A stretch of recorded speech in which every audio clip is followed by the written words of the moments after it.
Emma, good morning.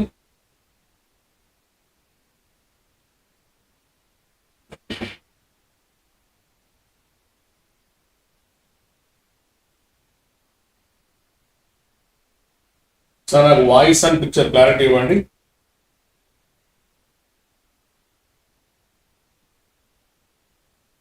Voice picture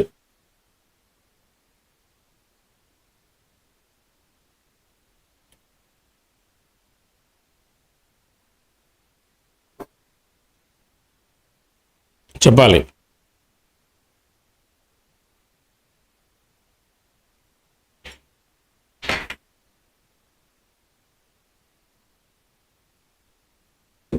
క్లియరా?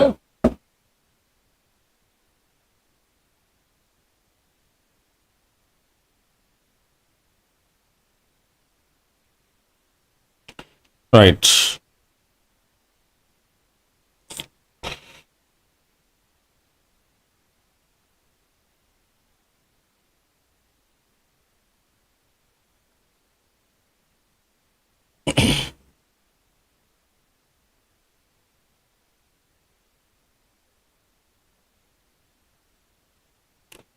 Right మా, ఈరోజు మనం టాపిక్ ఏం చేద్దామంటే న్యాచురల్లోకి వెళ్దాం. ఐ మీన్ ప్రకృతి సంబంధ విపత్తుల్లోకి వెళ్దాం. మీకు ఆల్రెడీ టైటిల్ చూసే ఉంటారు, ఎర్త్ క్వేక్స్. అంటే ఇక్కడ మీరు వెబ్సైట్లో గమనిస్తే కొద్దిగా బ్రీఫింగ్లో ఇక్కడ ఇచ్చున్నాడు. ఎన్డిఎంఏకి వెళ్ళండి. ఎన్డిఎంఏలో మనకు చిన్న బ్రీఫింగ్ అనమాట. ఏంటది ఒకసారి చూస్తే వాడు క్లాసిఫికేషన్ చేశాడు కదా, యాజ్ పర్ సిలబస్ మనం తీసుకున్నా కానీ ప్రకృతి సంబంధ, రెండవది ఏంటి మనకి మానవ సంబంధం ఉన్నప్పుడు. నిన్న సెషన్లో మనకి మానవ సంబంధం అయిపోయింది, ఇప్పుడు ప్రకృతి సంబంధం. ఇదిగోండి వీటిలో ఇక్కడ చూడండి మీరు ఏం కనిపిస్తున్నాయి, ఇవన్నీ ప్రకృతి సంబంధం. ఇందులో ఇదిగో ఇది మనం చూస్తుంది ఏది, ఎర్త్ క్వేక్స్. మీకు వెబ్లో అంటే వెబ్సైట్లో జస్ట్ మీకు ఒక చిన్న బ్రీఫింగ్ ఇచ్చాడు. డూస్ ఏంటి, డోంట్స్ ఏంటి, ఎక్కడెక్కడ ఉన్నాయి ఏంటి, ఆ వివరాలు కొద్దిగా మనకి ఇచ్చాడు. కానీ ఇప్పుడు మనకి ఇది రెండు చోట్ల పనికి వస్తుంది. డిజాస్టర్ మేనేజ్మెంట్లో పనికి వస్తుంది, యాజ్ వెల్ యాజ్ మీకు వాల్ జాగ్రఫీలో జియోమార్ఫాల్ టాపిక్ ఒకటి ఉంది, అక్కడ కూడా మీరు వర్కౌట్ చేసుకోవచ్చు. రెండు చోట్ల మీరు చదువుకొని పెట్టుకోండి, రెండు చోట్ల మీకు ఇది పనికి వస్తుంది. అంటే అభ్యర్థులు ఏం చేస్తారంటే ఇది డిఎం పాయింట్ ఆఫ్ వ్యూలో చూసుకోండి, అలానే వరల్డ్ జాగ్రఫీలో భూస్వరూప శాస్త్రం ఉంది కదా, అక్కడ రెండు చోట్ల పనికి వస్తుంది. ఎక్కడో ఒక చోట మీకు ఒక క్వశ్చన్ అయితే వస్తుంది. టైం బౌండ్ రెండు క్వశ్చన్స్ కూడా రావచ్చు ఏది ఈ టాపిక్లో. కాబట్టి జాగ్రత్తగా మీరు చూడండి. సరే, ఈ ఒకసారి మనం చెక్ చేసుకుంటే ఏమంటున్నాం మనం, ఎర్త్ క్వేక్స్ అంటే భూకంపాలు అంటారు. చెప్పండి, భూకంపము అంటే ఫస్ట్ నాకు కావాల్సింది భూకంపము అంటే, భూకంపం అంటే చెప్పాలి. నేను ముందే చెప్తున్నానమ్మా, కొద్దిగా రిక్వెస్ట్ మూలం చెప్తున్నాను. మీరు వీడియో చూస్తున్నారు అంటే ఫస్ట్ లైక్ చేసి వీడియో చూడటం స్టార్ట్ చేయండి. మనకి వీడియో ఖచ్చితంగా పక్కన వాళ్ళు సజెస్ట్ అవుతుంది. జస్ట్ లైక్ చేయండి చాలు.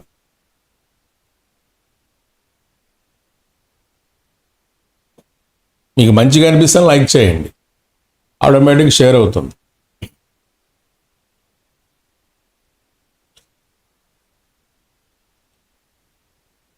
చెప్పండి, what is meant by earth quake?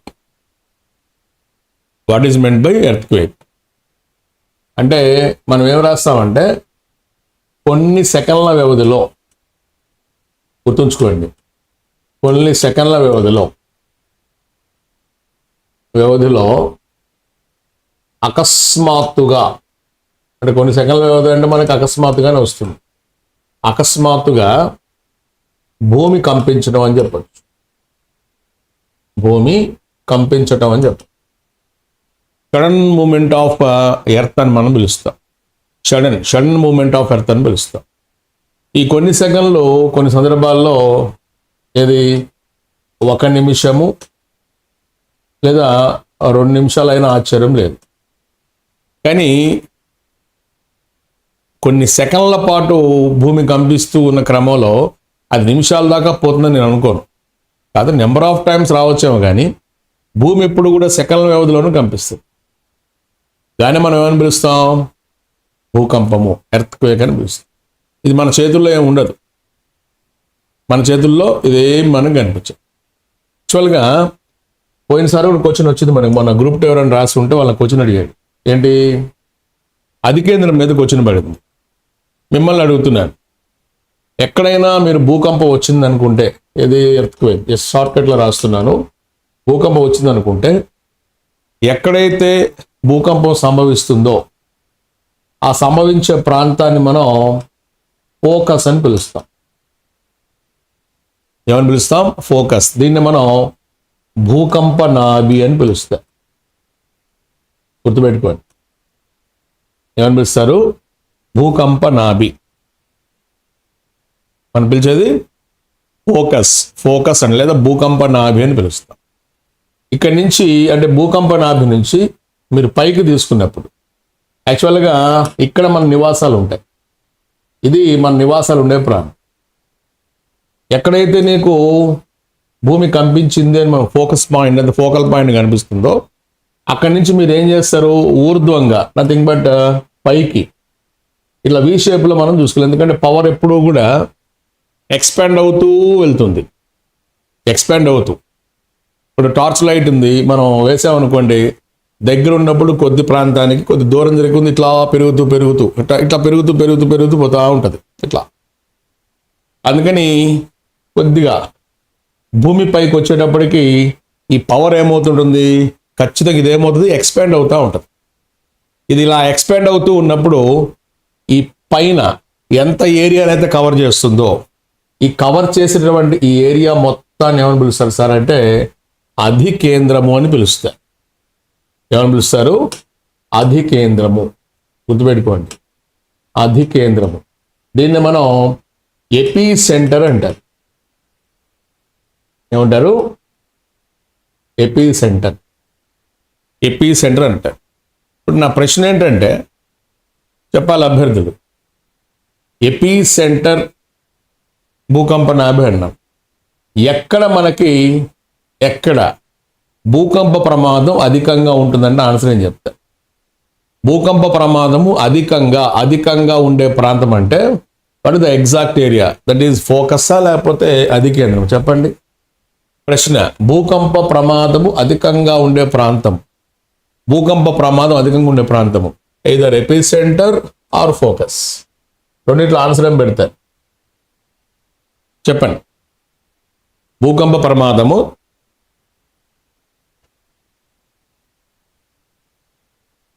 అధికంగా ఉండే ప్రాంతం ఆన్సర్ ఏం పెడతారు? సంగీత ఎపిసెంటర్, సుసాన్ ఎపిసెంటర్. చెప్పాలి మీరు కూడా. Apple epicentre.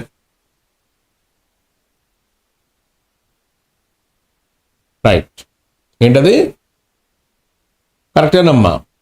మీరు చెప్పిన ఆన్సర్ 100కి 100% కరెక్ట్.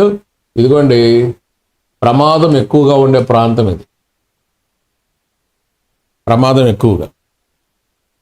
సార్ ఇది కాదా అంటే, అసలు ఇక్కడ మన నివాసాలు ఎందుకు ఉంటాయి? కాళ్ళు మీకు సింబాలిజంగా చూపించాను కదా, మన కొంపలన్నీ ఏడే ఉంటాయి, మన ఆస్తులన్నీ కూడా. నీకు లోపలేం పనమ్మా, భూమి లోపల. ఓకే, ఇంతకంటే ఎక్కువ ఉండొచ్చు ఇక్కడ, బట్ మన ఆస్తి నష్టము, ధన నష్టం జరగడానికి ఛాన్స్ లేదు కదా. కాబట్టి ద మోస్ట్ వల్నరబుల్ ఏరియా అన్నప్పుడు మనకి ఏమొస్తుంది ఏంటి?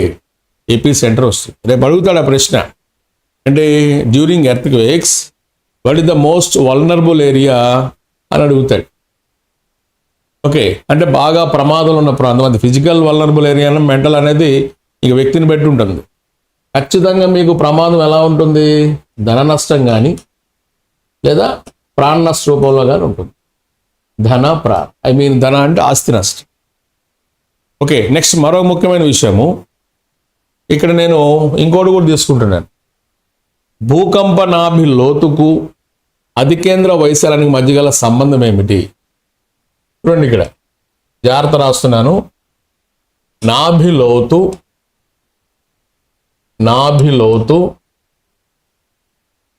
అధికేంద్ర వైశాల్యం ఈ రెండింటి మధ్య ఉన్నటువంటి సంబంధం అడుగుతున్నా. సంబంధం,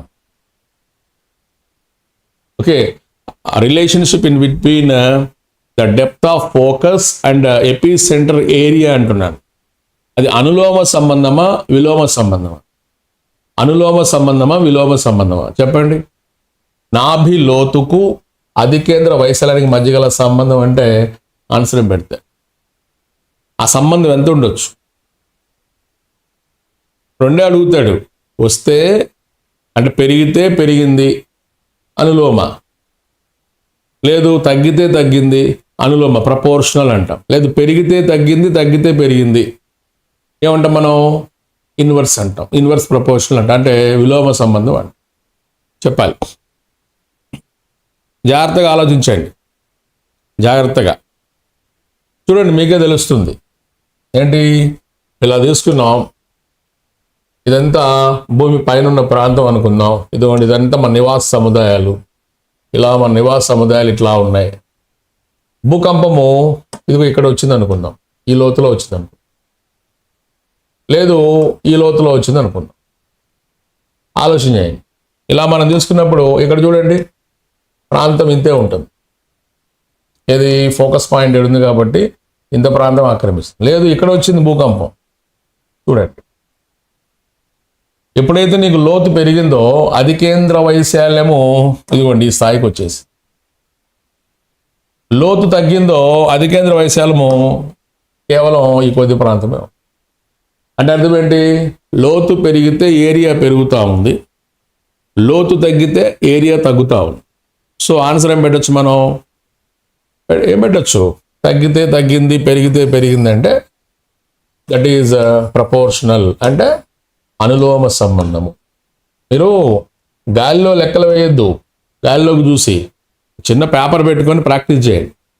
ఒక చిన్న పేపర్ పెట్టుకొని ప్రాక్టీస్ చేస్తే మీకే తెలుస్తుంది. అనులోమ పెరిగితే పెరుగుట, తగ్గితే తగ్గుట. పెరిగితే పెరుగుట, తగ్గితే తగ్గుట అన్నప్పుడు మనం ఏం చేస్తాం? మనం అనులోమ. సేమ్ ఇలానే ఇంకోటి అడుగుతున్నాను. ఏంటి? భూకంపనాభి లోతుకు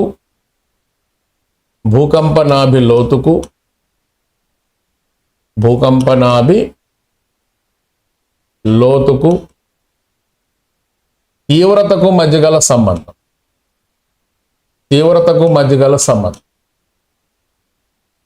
మధ్యగల సంబంధం. ఈ ప్రశ్న అడిగాడు అనుకుందాం.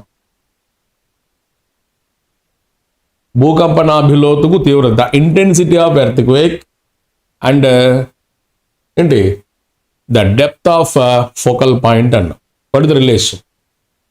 భూకంపనాభి లోతుకు తీవ్రతకు మధ్యగల సంబంధం అంటే అర్థం ఏంటి? ఇలా తీసుకున్నాను, ఇదిగోండి, ఇంత లోతులో ఉండే తీవ్రత ఎలా ఉంటుంది, ఇంత లోతులో ఉండే తీవ్రత ఎలా ఉంటుంది, ఇంత లోతులో ఉండే తీవ్రత ఎలా ఉంటుంది? ప్లీజ్ ఆన్సర్ చేయండి, చెప్పాలి. ఇదేంటి? Susan, ఇన్వర్సలీ proportional. మల్లేష్, అనులోమాన? చెప్పాలి. మిత్రులారా, మీరు వీడియో చూసేటప్పుడు మన సంస్థకు మీరు చేసే సాయం ఏంటి? లైక్ చేయటం. లైక్ చేయండి, చెప్పండి. ఇప్పుడు మీకు అర్థమయ్యే భాషలో చెప్తా. మీ ఇంటికి అంటే నువ్వు ఒక చోట ఉన్నావు, నీకు దగ్గరలో ఒక బాంబు పేలింది, నీకు దూరంగా ఒక బాంబు పేలింది. నీకు దగ్గరలో ఒక బాంబు పేలింది, నీకు దూరంగా ఒక బాంబు పేలింది. దగ్గరలో బాంబు పేలినప్పుడు నీకు ఆ బాంబు తీవ్రత తెలుస్తుందా? ఎక్కడో ఒక 4-5 బజార్ల అవతల బాంబు పేలినప్పుడు నీకు బాంబు తీవ్రత తెలుస్తుందా? తెలిస్తే నీకు ఆన్సర్ వచ్చేసినట్లే. నీకు అర్థమైపోతుంది. అంటే ఏంటి? ఖచ్చితంగా దగ్గరలో ఉన్నప్పుడు బాంబు తీవ్రత మనం ఫీల్ అవుతాం. కొన్నిసార్లు ఇంకా మన పక్కనే పేలింది అనుకోండి, దీపావళి సందర్భంలో మనకి ఇంకా అర్థమైంది, ఏదో ఒక దెబ్బ తగిలినట్టుగా మనం ఫీల్ అవుతుంది. అంటే దగ్గరలో ఉంటే తీవ్రత ఎక్కువ, ఎక్కడో దూరంగా 2 బజార్ల అవతల 3 వీధుల అవతల జరిగింది, బాంబు పేలింది, నీకేమైనా అనిపిస్తుందా? బాంబు పేలింది జస్ట్ సౌండ్ వినిపిస్తుంది. అంటే అర్థం ఏంటి? దూరం ఎక్కువగా ఉంటే, ఇదిగోండి, దూరం ఎక్కువగా ఉంటే ఏంటి? తీవ్రత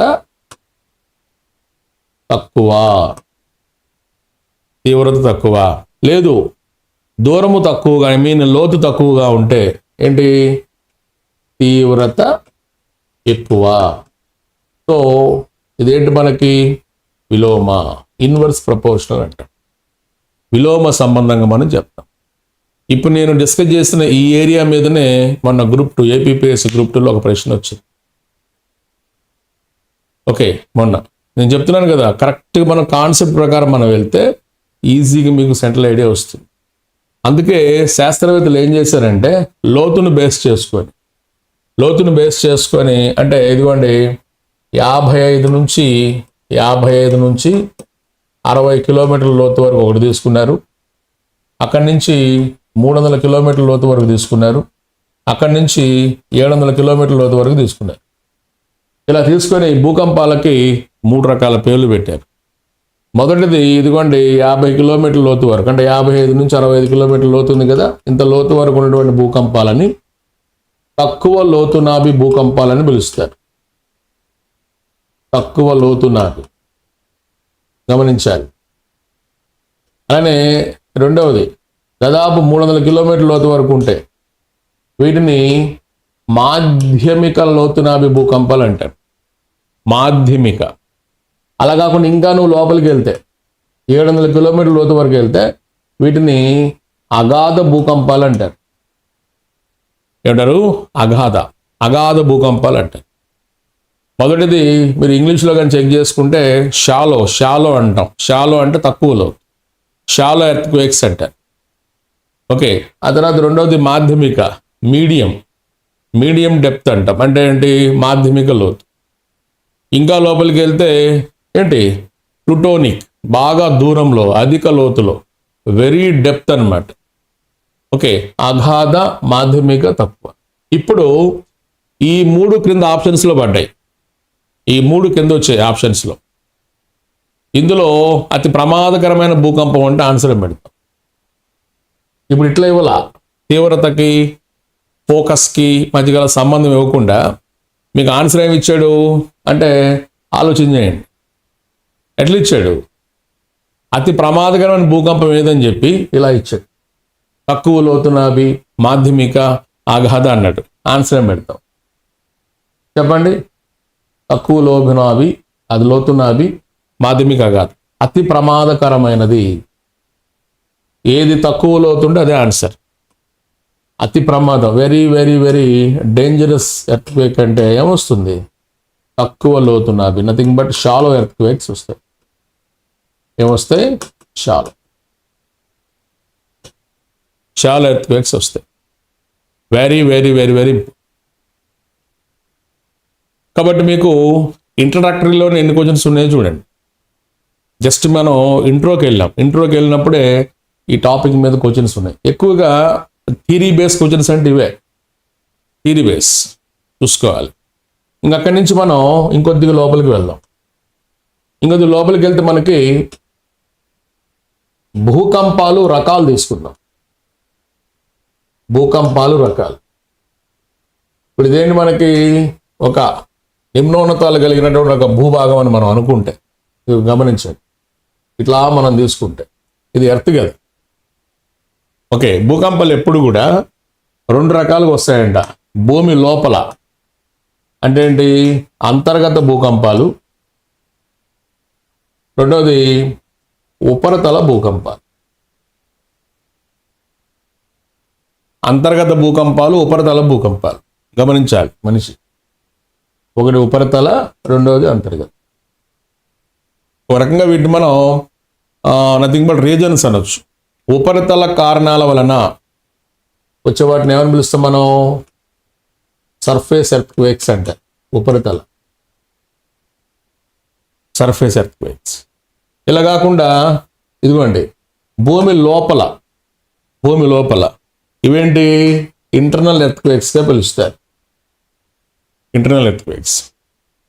ఓకే, జాగ్రత్తగా మనం గమనిస్తే వీటికి కారణాలు ఎండోజెనిక్ ఫోర్సెస్ అవుతాయి. ఎండోజెనిక్ ఫోర్సెస్ అంటాం. కొద్దిగా శాస్త్రీయంగా ఉంటుంది ఈ పేరు, గుర్తుపెట్టుకోండి. అంతర్గత బలాలను ఇంటర్నల్ ఫోర్సెస్ అంటాం కంటే కూడా ఏమని పిలుస్తారు? ఎండోజెనిక్. ఇక్కడ కానీ తీసుకున్నాం అనుకోండి ఎక్సోజెనిక్ ఫోర్సెస్ అంటారు. ఎక్సోజెనిక్ ఫోర్సెస్ అని పిలుస్తారు. ఓకే, బాహ్య కారకాలు అలానే అంతర్గత కారకాలు.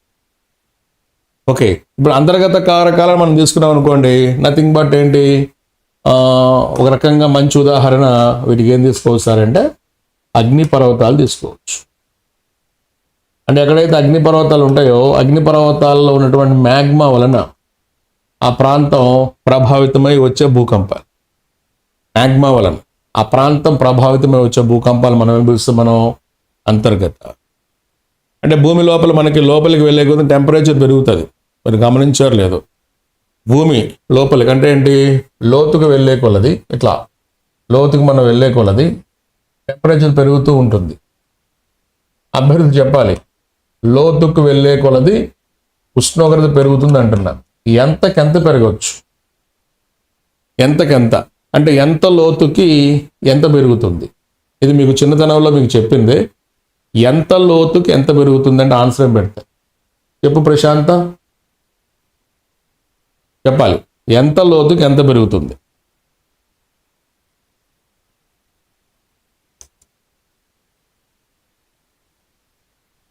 భూమి లోపలికి వెళ్ళినప్పుడు ఎంత లోతుకి ఎంత పెరుగుతుంది టెంపరేచర్? మీరు 9th పాస్ అయినా కూడా చెప్పచ్చు. 9th క్లాస్ పాస్ అయితే చాలు మీరు, ఎందుకంటే ఇది 9th క్లాస్ బుక్లో ఉంది.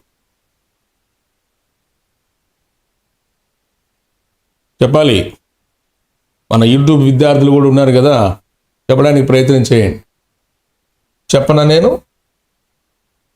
ప్రతి 32 మీటర్లకు, గుర్తుపెట్టుకోండి, ప్రతి 32 మీటర్లకు 1 డిగ్రీ సెంటీగ్రేడ్ పెరుగుతుంది.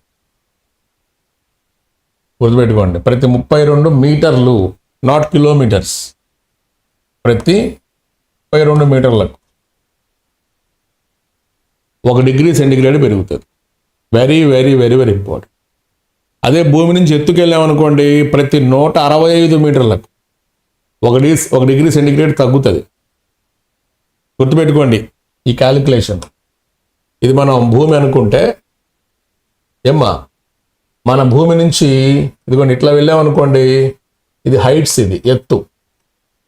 ఇలా మనం ఎత్తుగా తీసుకుంటే ఏమంటున్నాం? ప్రతి 165 మీటర్లకు 1 డిగ్రీ సెంటీగ్రేడ్ తగ్గుతుంది. డౌన్ ఏరో ఇస్తున్నా, తగ్గుతుంది, ఒక సింబల్ అన్నమాట. అలా కాకుండా లోపలికి వెళ్తున్నాం, గుర్తుపెట్టుకో. భూమి లోపలికి మీన్స్ లోతుకి వెళ్తున్నాం. ప్రతి 32 మీటర్లకు 1 డిగ్రీ సెంటీగ్రేడ్ పెరుగుతుంది. ఇదిగోండి అప్ యారో ఇస్తున్నా, అప్ యారో ఇండికేట్స్ పెరుగుట అని గుర్తుపెట్టుకోండి. ఓకే, 165 మీటర్లు అంటే భూమి ఉపరితలం నుంచి ఇదంతా ఏమొస్తుంది మనకి? హైట్స్. ఇది ఎత్తు అనేది వస్తుంది. ఎత్తునకు ఇది తీసుకున్నాం అనుకోండి, లోతు అనేది వస్తుంది. ఇప్పుడు మనకు కావాల్సింది ఏంటి?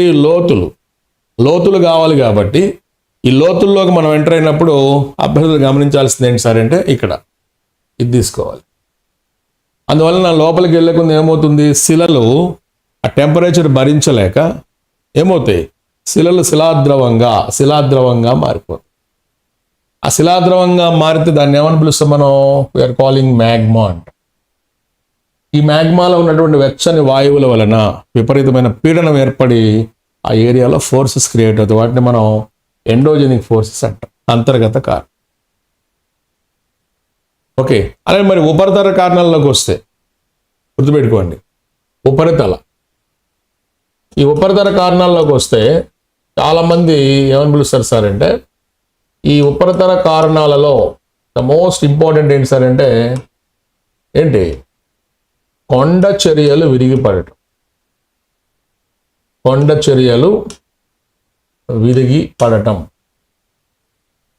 ఇంత పెద్ద పదం ఇంగ్లీష్ వాళ్ళకి అవసరం లేదు. ఇంగ్లీష్ మీడియంలో ఏముంటుంది సార్ అంటే సింపుల్గా ల్యాండ్ స్లైడ్స్ అని ఉంటుంది.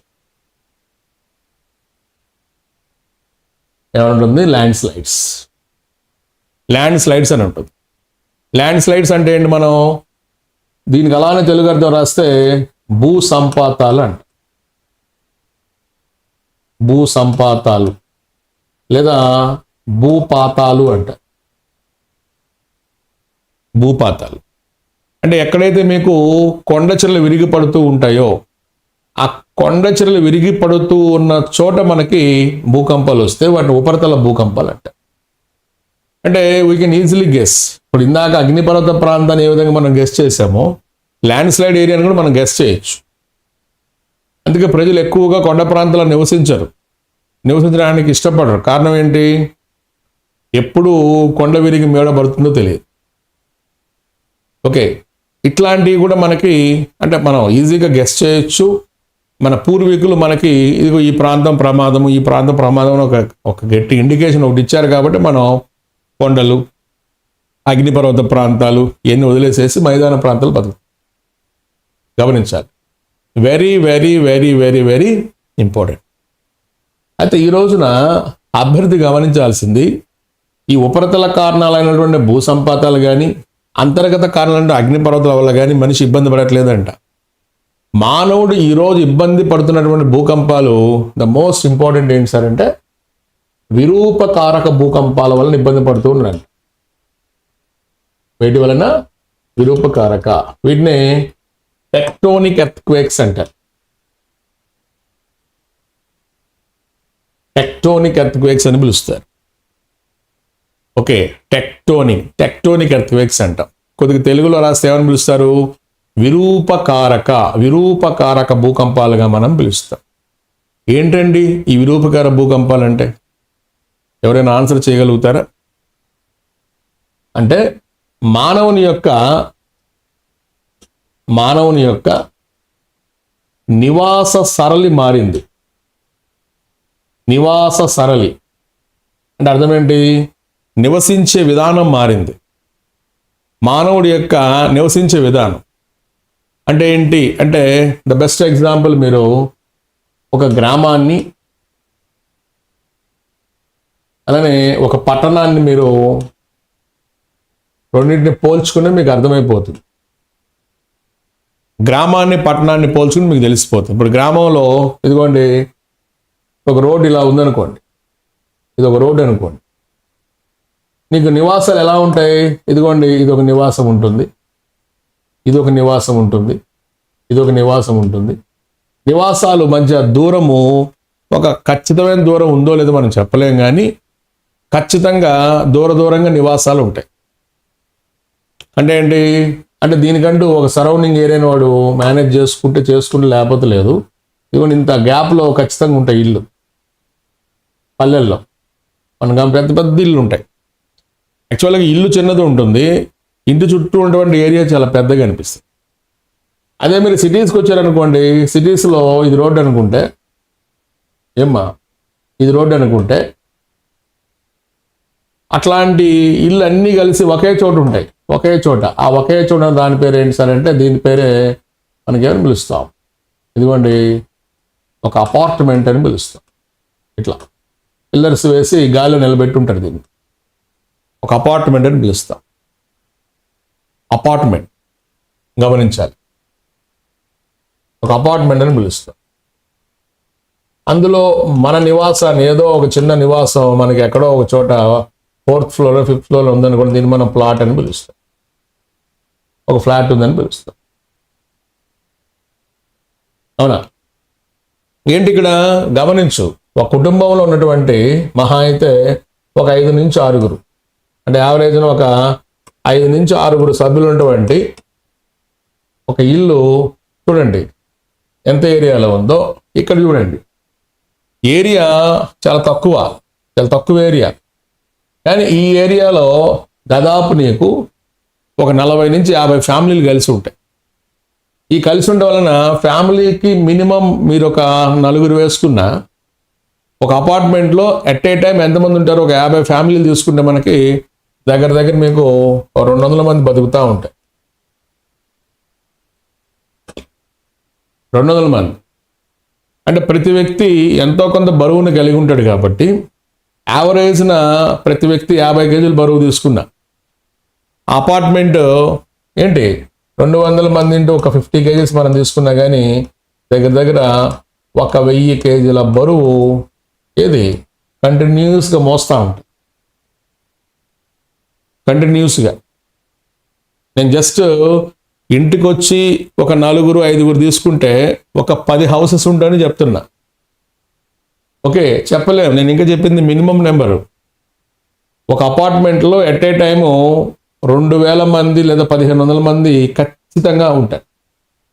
అంటే వీళ్ళందరూ కలిసి ఏం చేస్తూ ఉంటారు, సర్టన్ ఏరియా. ఇప్పుడు ఇదేంటి, ఇది మనం అపార్ట్మెంట్ అని మనం తీసుకుంటే గమనించు, మనం తీసుకుంటే ఈ అపార్ట్మెంట్ సర్టన్ ఏరియాలో ఉంటూ ఆ ఏరియా మీద ఖచ్చితమైన ఒత్తిడిని కలగజేస్తూ ఉంటుంది. ఇది ఒక ప్లేట్ అపార్ట్మెంట్ ఉన్నటువంటి ఒక ఏరియా.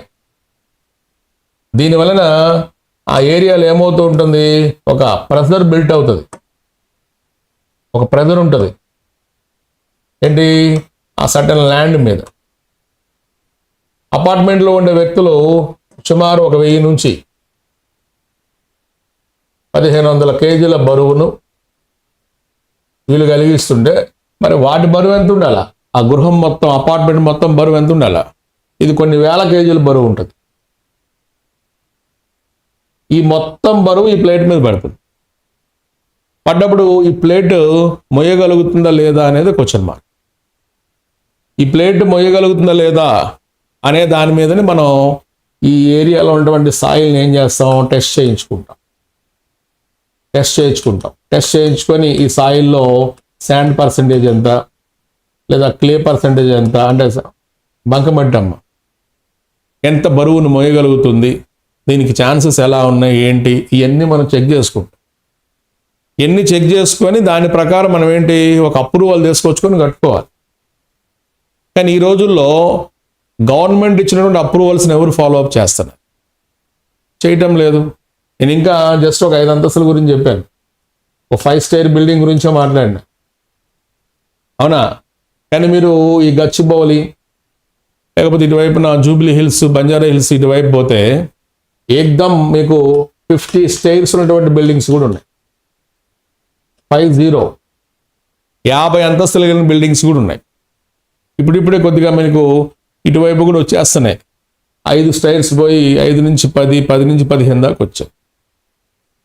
మరి అంటే అర్థం ఏంటి, ఒకవైపున కాంక్రీట్ బరువు పెరుగుతూ లోపల ఉన్న మనుషులు చేరుతున్నప్పుడు వాళ్ళందరి యొక్క బరువు ఆ ప్రాంతం మీద పడ్డప్పుడు ఖచ్చితంగా సంబంధిత నేల లేదా సంబంధిత భూమి ఏమవుతుంది, ఒత్తిడికి గురైనప్పుడు ఆ ఒత్తిడిని తట్టుకోలేక ఇది విరిగిపోయే ప్రమాదం ఉంటుంది అని చెప్పేదే విరూపకారక భూకంపాల గురించి చెప్పేటటువంటిది. ఇది విరిగిపోతుంది, నేల ఖచ్చితంగా విరిగిపోతుంది, అంటే the plate will break very soon అని. మరి ఇంత అద్భుతమైనటువంటి ప్రెడిక్షన్ ఎవరు చేశారు అంటే 1906లో కాలిఫోర్నియాలో ఒక భూకంపం వచ్చింది. 1906లో కాలిఫోర్నియాలో ఒక భూకంపం వచ్చింది. ఈ కాలిఫోర్నియాలో భూకంపం వచ్చినప్పుడు ఈ భూకంపాన్ని రీడ్ అనే ఒక శాస్త్రవేత్త పరిశీలించాడు. గుర్తుపెట్టుకోండి, ఎవరతను, రీడ్. పరిశీలించి మనోడు ఒక సిద్ధాంతం రాశాడు. ఏంటా సిద్ధాంతం, స్థితిస్థాపక నిరోధక సిద్ధాంతం అని ఒకటి రాశాడు. స్థితిస్థాపక నిరోధక సిద్ధాంతం. సింపుల్గా దీన్ని మనం ఎలాస్టిక్ రీబౌండ్ థియరీ అంటారు. ఎలాస్టిక్ రీబౌండ్ థియరీ అని పిలుస్తారు. గుర్తుపెట్టుకోండి, థియరీ, ఇది ఒక సిద్ధాంతం. ఈ సిద్ధాంతం నేను చెప్పింది ఇదే. ఏంటి, 1906 నుంచి మనోడు ఫ్యూచర్ను ఊహించాడు. రాబోయే రోజులన్నీ కూడా ఇలానే ఉంటాయి, మనిషి పక్కన బతకడం మానేస్తాడు. ఎందుకంటే మనిషి యొక్క జనాభా పెరిగిపోవడం వలన, సంఖ్య పెరిగిపోవడం వలన ఒకరి మీద ఒకరు బతికే అపార్ట్మెంట్ కల్చర్ స్టార్ట్ అయిపోతుంది. దీని వలన స్థానికంగా ఉండే నేల మీద ఒత్తిడి పెరుగుతుంది. ఈ ఒత్తిడి పెరిగినప్పుడు ఆ ఒత్తిడి ఎక్కువై కొంది నేల అంటే ఏంటి, ఎక్కడైతే మనం అపార్ట్మెంట్ కడతామో ఆ నేల కొంత పరిధి వరకు మాత్రమే మోయగలుగుతుంది. ఒకానొక సమయంలో మోయలేనప్పుడు అది విరిగిపోతుంది. దాని యొక్క ఎలాస్టిసిటీ, దాని యొక్క స్థితిస్థాపకత ఏమవుతుంది, దెబ్బతింటుంది. ఖచ్చితంగా ఆ రోజున భూకంపం వస్తుంది. ఆ భూకంపము మాటల్లో చెప్పలేనిది, నష్టం చాలా దారుణంగా ఉంటుందని చెప్పి మనోడు ఈ భూకంపాల ప్రస్తావన చేశారు. ఈరోజు మీకు ఆధునిక భూకంపాలను ఒకసారి గమనించండి. ఎక్కడైతే అధిక ధన నష్టము, అధిక ప్రాణ నష్టం ఉంటుందో అక్కడ మీకు ఖచ్చితంగా ఇట్లాంటి బిల్డింగ్స్ కూలిపోయి మనకు కనిపిస్తాయి.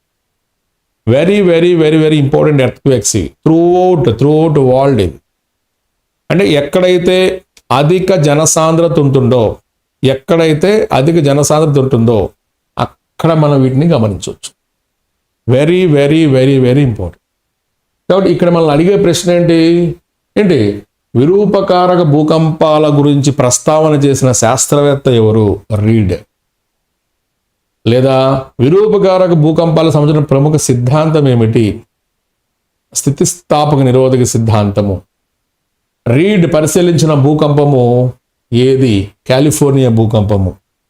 లేదు అంటే కాలిఫోర్నియా భూకంపం ఎప్పుడు వచ్చింది? 1906, 1906. ఇట్లాంటి రకరకాల ప్రశ్నలు మిమ్మల్ని సంధించడానికి అవకాశం ఉంది ఎగ్జామినర్. కానీ ఈరోజు ఆధునిక కాలంలో మనిషి ఇబ్బంది పడుతున్నటువంటి భూకంపం ఏంటి? విరూపకారక. అందుకే మనం ఏదైనా, మనకి ఒక కొత్త ఇల్లు కట్టుకోవడం మనకు ఒక డ్రీమ్. ఓకే, మన జీవిత కాలంలో 2 సామెతలు ఉంటాయి. ఇల్లు కట్టి చూడు, పెళ్లి చేసి చూడండి. అవునా? అంటే మన ఇండియాలో ఉన్నటువంటి అతి కష్టమైన టాస్క్లు అవి. ఓకే, కొంతమందికి ఈజీ అవ్వచ్చేమో కానీ చాలామందికి అదొక టాస్క్. కాబట్టి మనం ఏదైనా ఒక ఇంటిని ప్లాన్ చేసుకునే క్రమంలో జాగ్రత్తగా మీరు ఆలోచించుకోవాలి. ఏంటి, మనం ఎటువంటి ప్రాంతంలో ఇల్లుని కట్టుకుంటున్నాం, ఎటువంటి ప్రాంతంలో ఇంటిని. అందుకే ఎక్కువ మంది అపార్ట్మెంట్ కల్చర్కి వెళ్ళరు. ఏదో భూకంపం వస్తుందని కాదులే కానీ ఇరుకిరుకు కొంపలు ఏడ బతుకుతామని ఒకటి, ఏదో హాస్పిటల్లో బతికినట్టు ఉంటుంది. కొంతమంది ఎక్కువ ఇండిపెండెన్స్కి వెళ్తారు. కానీ సిటీస్లో మాత్రం మీరు ఎన్నేం చెప్పండి, మన ఊళ్ళల్లో ఇండిపెండెంట్ హౌస్ కట్టడానికి ఇష్టపడతామేమో కానీ సిటీస్కి వస్తే నువ్వు ఎంత థియరీ చదివినా కానీ చివరికి పోయి అపార్ట్మెంట్లో మనం ఉండాల్సి. అంటే అపార్ట్మెంట్లో వచ్చే ప్రమాదం అంటే భయంకరమైన ప్రమాదం ఇదని చెప్పి శాస్త్రవేత్తలు చెప్పినటువంటి సందర్భాలు. అంటే బీ కేర్ఫుల్, జాగ్రత్తగా మీరు ఉండాలి. సో ఆధునిక ప్రపంచంలో అతి ప్రమాదకరమైన భూకంపంగా దేని గురించి చెప్తున్నారు? విరూపకారక భూకంపం గురించి మనం చెప్తాం. ద మోస్ట్ ఇంపార్టెంట్ ప్రస్తావన చేసిన వ్యక్తి ఎవరంటే రీడ్. సిద్ధాంతం ఏమిటి అంటే స్థితిస్థాపక నిరోధక సిద్ధాంతం అంటే. అందుకే ఈ మధ్యకాలంలో నేషనల్ బిల్డింగ్ కోడ్ అంటాం, ఎన్బిసి అంటాం. నేషనల్ బిల్డింగ్ కోడ్ వాళ్ళు గృహ సముదాయాలకి కొన్ని ఆకారాలు ప్రతిపాదించారు. గృహ సముదాయాలకి కొన్ని ఆకారాలు ప్రతిపాదన చేశారు. అంటే ఏంటి, మనం ఏదైనా పెద్ద పెద్ద కమ్యూనిటీస్ నిర్మించుకునేటప్పుడు ఇలా కట్టుకోండి బాగుంటాయి అని చెప్పి. మరి వీళ్ళు ప్రతిపాదించిన ఆకారాలు వీటిలో ఏవి?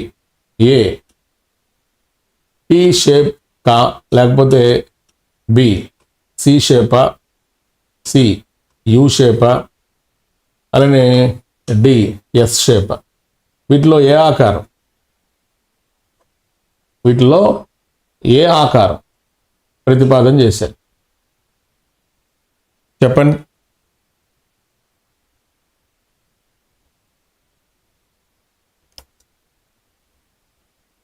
ఏ ఆకార ప్రస్తావన చేశారు?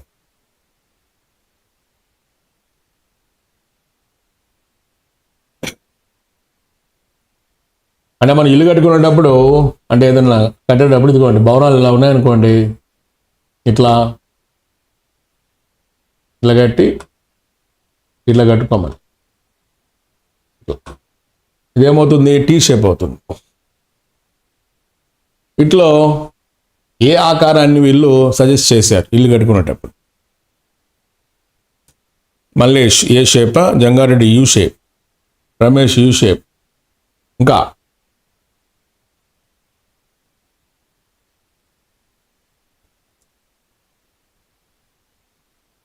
ఏంటి ఆన్సర్ చెప్పడం కూడా మీకు ఒళ్ళు బతుకం అంటే ఎట్లా అమ్మా?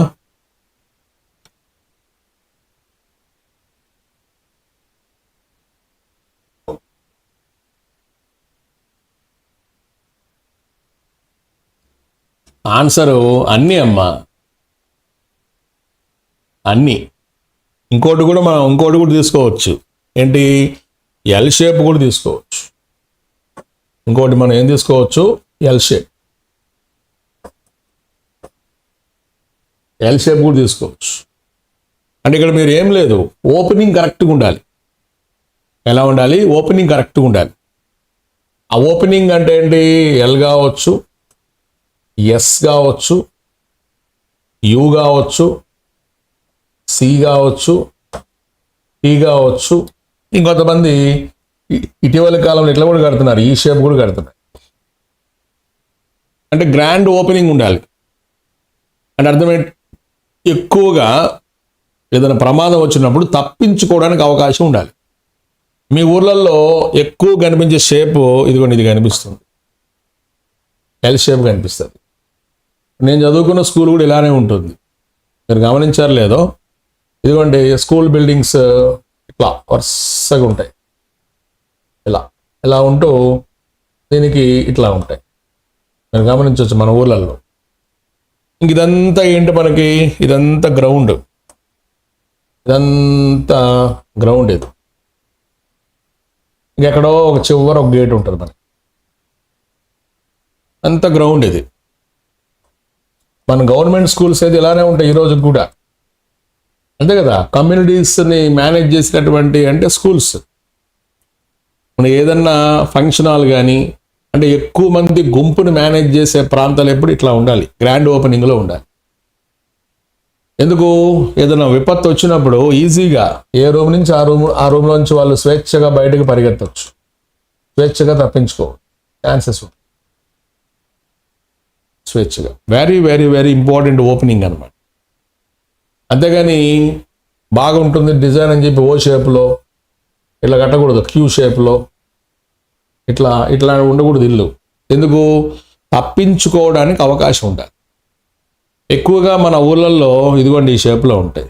ఇంకేదన్నా కొద్దిగా నిధులు ఉండి మంచిగా కట్టాలి, జనాలు పెరిగారంటే యూ షేప్లోకి మారిపోతుంది. అది ఒక రంగా సి షేప్ లాగాని లేదా యూ షేప్ లాగాని అంటే ఎట్లా అయినా మనం తీసుకోవచ్చు. ఓకే, ఇది నేషనల్ బిల్డింగ్ కోడ్ ప్రకారం ఇచ్చిన మార్గదర్శకాలు అంటే వాళ్ళు చేసిన సూచన అనమాట. ఓకే, ఇట్లా ఉంటే మన ఊళ్ళల్లో. మీరు సిటీస్కి వస్తేనే దారుణం. ఇప్పుడు చూడండి, ఇప్పుడు ఒక పిల్లవాడు బయటకు వచ్చాడు, ఒక స్టూడెంట్ బయటకు వచ్చాడు, గమనించు. ఇప్పుడు ఇలా తీసుకున్నాం ఒక స్కూల్, ఇలా ఉంది. అదిగోండి, ఇదొక రూము, ఇదొక రూము, ఇదొక రూము, ఇదొక రూమ్. మళ్ళీ మనం ఇట్లా గ్యాప్ పెట్టేసేసి ఇది కూడా ఇట్లా కట్టేసేసాం. ఇదొక రూము, ఇదొక రూమ్, ఇదొక రూమ్. ఇట్లా మ్యాక్సిమం ఇక్కడ ఏదో స్టార్టింగ్లో మనం ఇక్కడ ఒక ఆఫీస్ రూమ్ పెట్టుకుంటాం జనరల్గా. మిగిలిందంతా ఇది గ్రౌండ్. ఎంత పెద్ద గ్రౌండ్ ఉంటుంది మనకి, ఇదంతా గ్రౌండ్. మళ్ళీ గ్రౌండ్తో పాటు చుట్టూ కాంపౌండ్ వాల్ ఒకటి పెట్టుకుంటాం. ఎక్కడో చిన్న ఓపెనింగ్ ఉంటుంది. ఇదేంటి? గేట్. ఆలోచన చేయండి. ఇప్పుడు ఏదన్నా చిన్న విపత్తు వచ్చినా ప్రతి ఒక్కడికి ఫ్రీ యాక్సెస్ ఉంది. ఈజీగా స్టూడెంట్స్ తప్పించుకొని బయటకు వచ్చేసాయి. హ్యాపీగా పరిగెత్తి పరిగెత్తి పరిగెత్తి పరిగెత్తి ఇక్కడ దాకా వచ్చి మ్యాక్సిమం అలిసిపోయి, ఇదిగోని ఇక్కడ రోడ్డు ఉంటుంది, ఇది రోడ్డు, ప్రశాంతంగా నడిచి వెళ్ళిపోతాడు. గేట్ తీసి బయటకు వచ్చేటప్పటికి వాడు పూర్తిగా అలిసిపోతాడు. ఇది మన ఊళ్ళలో ఉన్న స్కూల్ స్ట్రక్చర్. అదే మీరు సిటీస్కి రండి. సిటీస్లో ఇదిగోండి ఇక్కడ రోడ్డు పోతూ ఉంటే, ఇదిగోండి ఇది రోడ్డు అనుకుంటే, ఇక్కడ ఒక పెద్ద స్కూల్, ఒక అపార్ట్మెంట్ రూపంలో ఒక పెద్ద స్కూల్ ఒకటి కట్టి ఉంటారు. గౌతమ్ మోడల్ స్కూల్ అనో ఏదో స్కూల్ కట్టేసేసి ఉంటారు. ఇంక పేరెంట్స్ అందరూ రోడ్డు పక్కన కాపలా కాస్తూ ఉంటారు, మా పిల్లలు ఎప్పుడు బయటకు వస్తారని. ఏదో కబడ్డీ ఆట ఆడినట్టు ఉంటుంది. ఎందుకు? వాడు బయటికి వచ్చిన తర్వాత నువ్వు రిసీవ్ చేసుకోకపోతే రోడ్డు మీదకి వచ్చేస్తాడు. చిన్నపిల్లలు వాళ్ళకి ఏమీ తెలియదు, అమాయకత్వంతో ఉత్సాహంగా బయటికి పరిగెత్తుకు వస్తూ ఉంటే ఇటువైపున రోడ్డు మీద మనకి హెవీ వెహికల్స్ పోతాం. నేను దిల్సుఖ్నగర్లో గమనిస్తూ ఉంటాయి కదా కొన్ని స్కూల్స్ చూస్తే, ఆ స్కూల్స్ ఇంకా దారుణం ఏంటంటే 4-5 అంతస్తులు ఉంటాయి. దిల్సుఖ్నగర్లో ఒకసారి ఒకటి జరిగింది కదా మనకి, ఆ స్కూల్ పేరు మర్చిపోయినాను. మాక్సిమం చిన్న చిన్న పిల్లలకి క్రిందనే క్లాసులు ఉండే విధంగా ప్లాన్ చేయాలి. క్రిందనే, ఇది నర్సరీ, ఎల్కేజీ, యూకేజీ క్రిందనే ఉండే విధంగా ప్లాన్ చేయాలి. అవునా? క్రిందనే. కానీ ఆ స్కూల్లో ఏం చేశారు, వాళ్ళకి ఎక్కడో 2వ ఫ్లోర్లోనూ 3వ ఫ్లోర్లో నుంచి లిఫ్ట్ ఇచ్చారు. ఆ రోజు ఏమైంది, లిఫ్ట్ సరిగా వర్క్ చేయలేదంట. పిల్లల్ని ఏం చేశారు, లిఫ్ట్లోకి తీసుకునే క్రమంలో ఒక పాప జారి పడిపోయింది. ఆ డోర్ సరిగా లేదని. ఆ పాప లిఫ్ట్లో ఇరక్కపోయి వేరే వాళ్ళు వచ్చేంత వరకు లిఫ్ట్ కదులుతూ ఉందంటే అర్థం చేసుకోండి. అంటే స్కూలు యాజమాన్యాలు కొన్నిసార్లు నిర్లక్ష్యంగా ఉండే పొజిషన్స్ అంటే జరుగుతాయి. ఇంక సన్లైట్ కామన్ అమ్మా. ఇట్లాంటి ఇళ్లలో ఇట్లా కట్టుకుంటే ఇంక సన్లైట్ రాదేంది? ఇట్లా ఉంటే సన్లైట్ కష్టం. అపార్ట్మెంట్ కల్చర్ ఉంటే కష్టం జంగారెడ్డి గారు. ఇట్లా ఉంటే పెద్ద విషయం ఏముంది, హ్యాపీగా ఆడుకుంటాడు స్టూడెంట్. గుర్తుపెట్టుకోండి, పసిపిల్లలు మామూలు సందర్భాలను భయపడిపోతారు. ఇట్లాంటి విపత్తులు వచ్చినప్పుడు ఇంకా ప్యానిక్ అయిపోతారు. అవునా? పసిపిల్లల్ని కాపాడాలి అనే కొంతమందికి ఆ ఇంటెన్షన్ కూడా ఉండదు. ఎవరి పాటికి వాళ్ళు మేము తప్పించుకోవాలని ఉంటారు. అందుకని మన ఊళ్ళలో స్కూల్స్ గమనించండి, ఈ మధ్య స్కూల్స్కి పైన స్టేర్ వేస్తున్నారేమో కానీ నేను చదువుకున్న క్రమం లేదు, ఒక 25-30 ఏళ్ల క్రితంగానే వెళ్తే మా ఏరియాలో స్కూల్స్ చూస్తే కనీసము పైన స్లాబ్ ఉన్నప్పటికీ మెట్లు ఉండవు. ఎట్టి పరిస్థితుల్లో స్టూడెంట్ ఎంకరేజ్ చేసే విధంగా అసలు ఇంకో ఫ్లోర్ ఉండదు. నాకు బాగా గుర్తు, ఎందుకంటే మేము క్రికెట్ ఆడతాం కదా స్కూల్ దగ్గర, పొరపాటున బాల్ పడితే పైనే ఉండిపోద్ది. ఇంకెవరన్నా మన పిల్లల్లో మన సర్కిల్ ఎవరన్నా ఎక్స్పర్ట్ ఉంటే వాడు ఎక్కి కానీ తీసుకురాడు బాల్ని. అంటే ఎందుకు?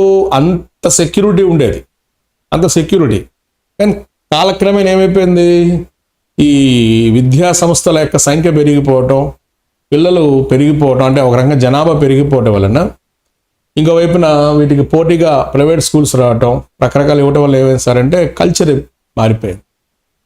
ఈరోజు మీరు హైదరాబాద్ అనే కాదు, మీ పరిసర ప్రాంతాల్లో మీకు దగ్గరలో ఉన్న సిటీస్లో స్కూల్స్ చూడండి, ఇంత గ్రౌండ్ ఎవడు మెయింటైన్ చేస్తున్నాడమ్మా? No way. ఇంత గ్రౌండ్ మెయింటైన్ చేసే స్కూల్స్ మనకు కనిపించవు. మళ్ళీ ఇట్లాంటి గ్రౌండ్స్ మనకు కావాలంటే ఏదో డిగ్రీ కాలేజీకి పోతేనో లేదా జూనియర్ కాలేజీకి పోతేనో, అంటే ఇంటర్మీడియట్లో కానీ డిగ్రీలో కానీ మనం గ్రౌండ్స్ చూసి చాలా హ్యాపీ ఫీల్ అవుతాం. మా కాలేజ్ చూడు ఎంత బాగుందని ఫీల్ అవుతాం. అవునా? కానీ యాక్చువల్గా గవర్నమెంట్ మార్గదర్శకాలు very very very very important. ఇంకోటి, పెద్ద భవనాలు గుర్తుపెట్టుకోండి, పెద్ద భవనాలు. ఇదిగోండి ఈ హైట్లో కొన్ని భవనాలు మనకు కనిపిస్తుండే సిటీస్లో, పెద్ద భవనాలు. వీటిని మనం దూరం నుంచి మనం చూసినప్పుడు చాలా ఎత్తులో ఉన్న భవనాలు మనకు కనిపిస్తాయి. అడుగుతుంటాడు, ఎత్తైన భవనాలు క్వశ్చన్ రాస్తున్నా, భూకంప సమయంలో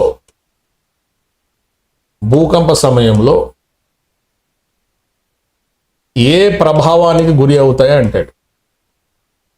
ఏ ప్రభావానికి గురి అవుతాయి అంటే ఆన్సర్ ఏం పెడతాం?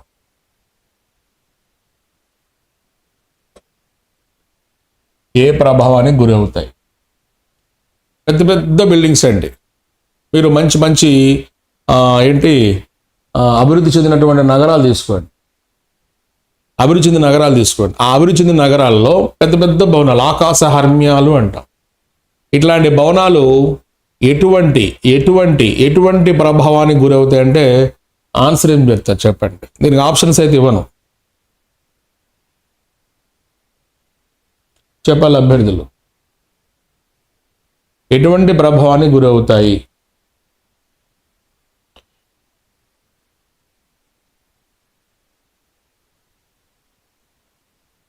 చెప్పాలి నాన్న, ఎటువంటి ప్రభావానికి గురవుతాయి?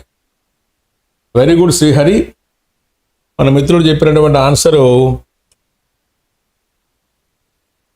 కొరడా కొన ప్రభావం అని చెప్పాడు. దీన్ని కొద్దిగా శాస్త్రీయంగా ఇంగ్లీష్ వాడు చెప్తావమ్మా శ్రీహరి. ఇది కరెక్ట్ ఆన్సర్. కొరడా కొన ప్రభావం అంటారు. ఏ ప్రభావము? కొరడా కొన. కొరడా కొన. Whips lash. Whips lash.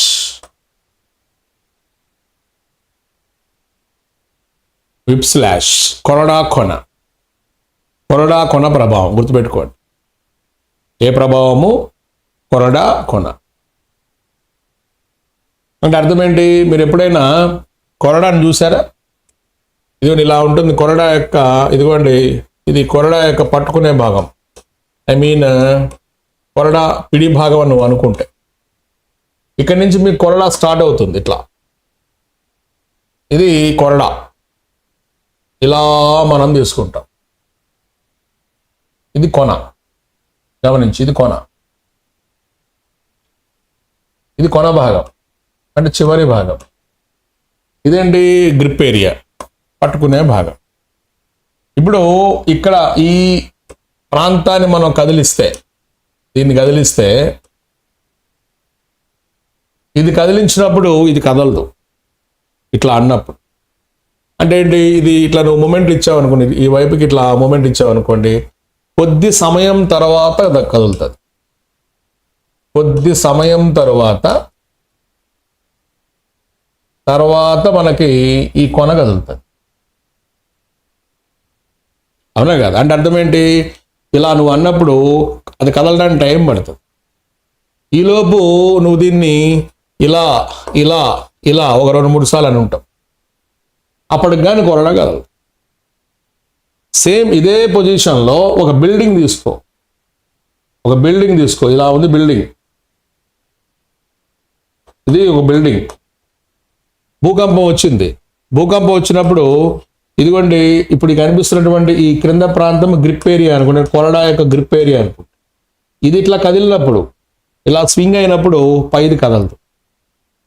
ఇది స్వింగ్ అయ్యి కాసేపటికి ఇటు ఇటు కదిలేటప్పటికి అప్పుడు ఈ బిల్డింగ్ ఒక వేవ్ లాగా ఏమవుతుంటది?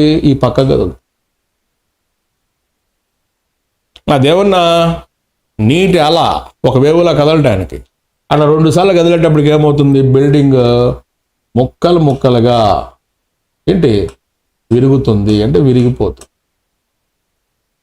అందుకే ఎత్తైన బిల్డింగ్స్, ఎత్తైన భవనాలు తొందరగా నాశనం కావడానికి కారణం ఇదే. ఏంటది? కొరడా కొన ప్రభావం అని పిలుస్తాం. కొరడా కొన. కొరడా కొన గుర్తుపెట్టుకోండి. Whips lash. ఇది నేను రాస్తున్నాను, జాగ్రత్త గుర్తుపెట్టుకోండి. రేపు ఎగ్జామ్లో వచ్చినప్పుడు తెలుస్తాయి ఈ క్లాసెస్ వాల్యూ. ఇప్పుడు తెలియదులేండి. నేను చెప్పే కొద్ది కొత్తగా అనిపిస్తుంటాయి మీకు. ఎప్పుడు నేను చూడలేదు సార్, మీరు కొత్తగా చెప్తున్నారు. నాతో అప్పుడప్పుడు కొంతమంది వాట్సాప్లో చాట్ చేస్తూ ఉంటారు. నా క్లాసు మీరు ఎవరైనా వినకపోతే మీకు కొత్తగా అనిపిస్తుందేమో, కానీ నా క్లాసు గత 5-6 ఏళ్ళ నుంచి కాదు, గత 20 ఏళ్ళ నుంచి ఫాలోఅప్ చేసే వాళ్ళు ఉన్నారు. మీకు డిజాస్టర్ మేనేజ్మెంట్ సిలబస్ 2011లో పెట్టారు. అంటే దగ్గర దగ్గర ఒక 10 లేదా 12 సంవత్సరాల నుంచి ఈ సిలబస్ అయితే ఉంది. కొద్దిగా మేము స్టాండర్డ్ బుక్స్ ఏంటి 8th, 9th, 10th, 11th NCERT books వీటిని బేస్ చేసుకుంటూ కొన్ని పుస్తకాలు ఇంకా స్టాండర్డ్ బుక్స్ మనం రిఫర్ చేస్తాం కాబట్టి మీకు ఇట్లాంటి ప్రశ్నలు కనిపిస్తాయి. ఈ ప్రశ్న మీకు తగలనంత మాత్రాన ఇది లేదు సార్ ఏదేదో చెప్తున్నాను అనుకుంటే తప్పదు భారీ మూల్యం. ముందే చెప్తున్నా, తప్పదు భారీ మూల్యం. ఇట్లాంటి ప్రశ్నలే వస్తాయి, ఇట్లాంటి ప్రశ్నలే వస్తాయి. జాగ్రత్త గుర్తుపెట్టుకోవాలి. ఎస్, కొరడా, కొరడా కొన, కొరడా కొన అని ఈరోజు మనం ఏ స్థాయిలో ఉన్నామంటే కొంతమందికి కొరడా అంటే కూడా తెలియదు. తీసుకొచ్చి చూపించాలి ఇంకా. ఓకే, ఇదిగోండి ఇది గ్రిప్ ఏరియా అని మనం తీసుకుంటే, ఇది మనం పట్టుకునే ప్రాంతం అనుకుంటే, ఇక్కడి నుంచి మనం ఊపినప్పుడు ఏమ్మా ఈ కదిలేదు మొత్తం కొరడాలకు నువ్వు ఊహించుకుని సేమ్ బిల్డింగ్ కూడా ఏమవుతుంది ఇట్లా కదులుతుంది. ఇది అభ్యర్థులు గమనించాలి. కానీ ఎత్తైన భవనాలు ఎటువంటి ప్రభావానికి గురవుతాయి. ఈ క్రమంలో ఇంకోటి కూడా మీరు గమనించాలి. అత్యధిక ఎత్తైన భవనాలు ఎక్కడైతే నిర్మించబడి ఉంటాయో గుర్తుపెట్టుకోండి. ఇట్లా ఎత్తైన భవనాలు నిర్మించబడి ఉన్నప్పుడు ఈ భవనాల యొక్క అడుగున సరైన పద్ధతిలో కానీ మేనేజ్ చేయకపోతే ఈ ఒత్తిడికి ఏంటంటే ఇక్కడ ఉన్నటువంటి ఈ ప్రెజర్కి గమనించు, ఇక్కడ ఉన్న మృత్తిక కూడా ఏంటి, ఇక్కడ ఉన్న ఈ సాయిల్ కూడా ఏమవుతుంది సార్ అంటే ఏంటి, ఆ వేడి తట్టుకోలేక, ఆ ఒత్తిడి తట్టుకోలేక ద్రవీభవనం అవుతుందంట. సాయిల్ లిక్విఫికేషన్ అంటారు. మృత్తిక ద్రవీభవనం అని కూడా పిలుస్తారు. Very very important, very very very very important. అది గుర్తుపెట్టుకోవాలి. ఏంటి, సాయిల్ లిక్విఫికేషన్. ఇది కూడా మనకి ఇంపార్టెంట్. అంటే ఏంటి, అధిక బరువు వలన అధిక ఒత్తిడి వలన అధిక హీట్, ఎక్కువ టెంపరేచర్ ఫామ్ అయిపోయి ఆ ఉన్నటువంటి ఆ సాయిల్ అంతా ఏంటి ఒకసారి ఘనస్థితి నుంచి ద్రవస్థితిగా మారిపోతుంది. ఓకే, గమనించాలి. ఇది మనం జాగ్రత్త చూసుకోవాలి. మన మిత్రుడు ఓన్లీ 1 RRRలో ఉందిగా సార్, కొమరం భీముడో సాంగులో అని. ఓ కొరడానా? సరే గమనించాలి. ఇది మీకు ఇంట్రో కాదండి. లోపలికి వెళ్ళినప్పుడు పెద్ద పెద్ద భవనాలు, ఎత్తైన భవనాలు అన్నప్పుడు మనం చూసుకోవాలి. Very very very important. కాబట్టి భూకంపాలలో అతి ప్రమాదకరమైన భూకంపం ఇట్లాంటి వాటి వలన అంటే ఏం చెప్తారు మీరు? విరూపకారక భూకంపం అని చెప్పారు. విరూపకారక. నెక్స్ట్ ఇక్కడ నుంచి ఇంకొద్దిగా లోపలికి వెళ్దాం. భూకంప తరంగాలు రకాలు. భూకంప తరంగాలు రకాలు. భూకంప తరంగాలు రకాలు చెప్పండి. భూకంప తరంగాలు మనకి ఎన్ని రకాలుగా ఉంటాయి?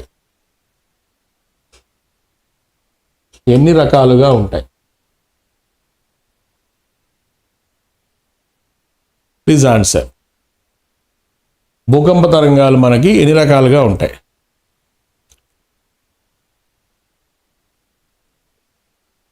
చెప్పాలి అభ్యర్థులు. శ్రీహరి 2 రకాలు,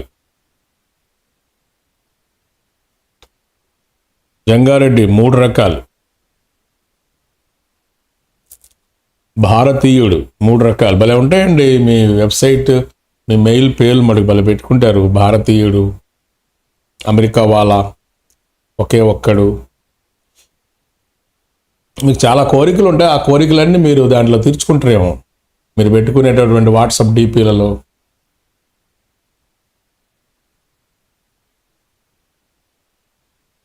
మనకి ఇవి స్థూలంగా తీసుకుంటే 2 రకాలండి.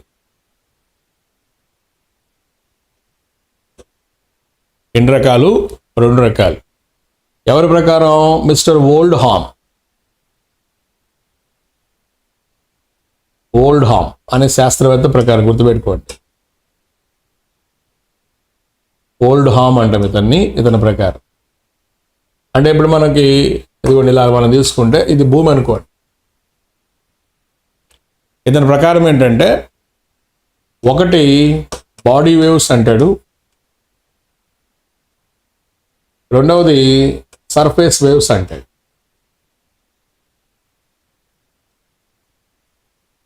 బాడీ వేవ్స్ అంటే తెలుగులో శారీరకాన్ని రాశారు, అలా రాయకూడదు. అంతర తరంగాలని రాయాలి. అంతర తరంగాలు. సర్ఫేస్ వేవ్స్ అంటే ఉపరితల తరంగాలని రాయాలి. ఉపరితల తరంగాలని రాయాలి. మొత్తం ఎన్ని రకాలు? 2. Okay, body waves and surface waves. అది ఇక్కడ మీరు జాగ్రత్త తీసుకుంటే బాడీ వేవ్స్ని మళ్ళీ మనం 2 భాగాలు చేయొచ్చు. బాడీ వేవ్స్ని మనం 2 భాగాలు చేయొచ్చు. ఏంటి body waves? P and S. అలానే సర్ఫేస్ వేవ్స్ని మళ్ళీ మనం 2 భాగాలు చేయొచ్చు. ఇవి కూడా 2 టైప్స్ అంటున్నాం. ఏంటవి అంటే లో వేవ్స్ అండ్ ర్యాలీ వేవ్స్. లో అండ్ ర్యాలీ గమనించాలి. బాడీ వేవ్స్ అన్నప్పుడు మనం ఏంటి పి అండ్ ఎస్ ఇవి అంటే మొత్తం మీద వీటిని సింపుల్గా ఏమంటారు సార్ అంటే ఎల్ వేవ్స్ అంటారు. వీటిని పిలిచే పేరేంటి ఎల్, గుర్తుపెట్టి వీటిని ఎల్ అంట. ఇవేంటి పి అండ్ ఎస్. అందుకే చాలామంది 3 రకాలని చెప్తూ ఉంటారు. వచ్చే నష్టమేమో లేదులే కానీ ఇన్డెప్త్ స్టడీలోకి వచ్చినప్పుడు జాగ్రత్త చూసుకోండి. పిఎస్ఎల్ ఇలా మనం తీసుకున్నప్పుడు పిఎస్ భూమి లోపల ఉంటాయి, ఎల్ భూమి బయట ఉంటాయి. ఎల్ మళ్ళీ కూడా ఎన్ని రకాలు మనకి లో అండ్ ర్యాలీ. ఓకే, వీటి మీద క్వశ్చన్ అడిగినప్పుడు ముందు ఇక్కడ తరంగం రాస్తున్నాను, గుర్తుపెట్టుకోండి. ఇక్కడ ఒక ప్రశ్న మనం ఎక్స్పెక్ట్ చేయొచ్చు. తరంగం రాస్తున్నాను, వాటి యొక్క ఆకారం రాస్తున్నాను. అంటే చలించే ఆకారం, ఎలా చలిస్తాయి, ఏ షేప్లో చలిస్తాయి అంటే మూమెంట్ షేప్ అనమాట. పి తీసుకున్నాం అనుకోండి, పి ఎప్పుడు కూడా ఇలా చలిస్తూ ఉంటుంది కానీ దీన్ని ఇలా చూపిస్తారు. ఎస్ ఇలా చూపిస్తారు షేప్. అలాగే లోని కూడా ఇలానే చూపిస్తారు. అలా ర్యాలీ ఇలా చూపిస్తారు. ఇది ర్యాలీ వేవ్. లేదు ఇవ్వకుండా వీటి ప్లేస్లో ఎల్ ఇచ్చాడు అనుకోండి, వీటి ప్లేస్లో మనకి ఎల్ ఇచ్చాడు అనుకోండి, ఎల్ అన్నప్పుడు ఇలా చూపిస్తారు. వీటికి పేర్లు కూడా ఉన్నాయి. ఏంటి దీనికి ఉన్న పేరు టు అండ్ ఫ్రో మూమెంట్ అంటారు. టు అండ్ ఫ్రో మూమెంట్ అంటాం. దీనిని అప్ అండ్ డౌన్ మూమెంట్ అంటారు. దీన్ని కూడా సేమ్. దీన్ని స్పైరల్ మూమెంట్ అంటారు. దీనిని ఓవెల్ మూమెంట్ అంటారు, లేదా ఓవెల్ షేప్ మూమెంట్ అని పిలుస్తారు.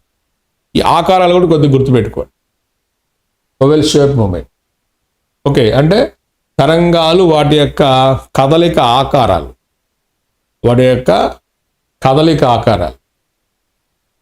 ఆ కదలిక ఆకారాలు ఉన్నప్పుడు ఇవి మనం తీసుకుంటాం. ఓకే, ఇందులో ప్రశ్న అతి వేగవంతమైన తరంగం ఏమిటి ఆన్సర్ ఏం పెడతాం. ఈ తరంగాల మొత్తం మీద అతి వేగవంతమైన తరంగం అంటే ఆన్సర్ ఏం పెడతాం. అతి వేగవంతమైన తరంగం చెప్పండి. వెరీ ఫాస్టెస్ట్ వేవ్ అంటున్నా. వెరీ ఫాస్టెస్ట్ వేవ్ చెప్పాలి నాన్న. అతి వేగవంతమైన తరంగం ఏమిటి? పీనా, ఎస్సా, లోవా, ర్యాలీనా, నథింగ్ బట్ ఎల్లా. అంటే మీకు 2 క్వశ్చన్స్ అడుగుతాడు. ఏంటి? అతి వేగవంతమైన తరంగం, అతి ప్రమాదకరమైన తరంగం అని అడుగుతాయి. మీరు చెప్పింది కరెక్టే. అతి వేగవంతమైన తరంగం పి తరంగం. మరి అతి ప్రమాదకరమైన తరంగం the most dangerous earthquake wave. The most dangerous earthquake wave. అతి ప్రమాదకరమైన తరంగం ఏమి?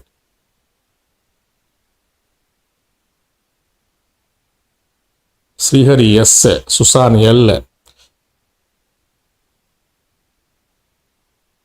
చెప్పాలి. అతి ప్రమాదకరమైన తరంగం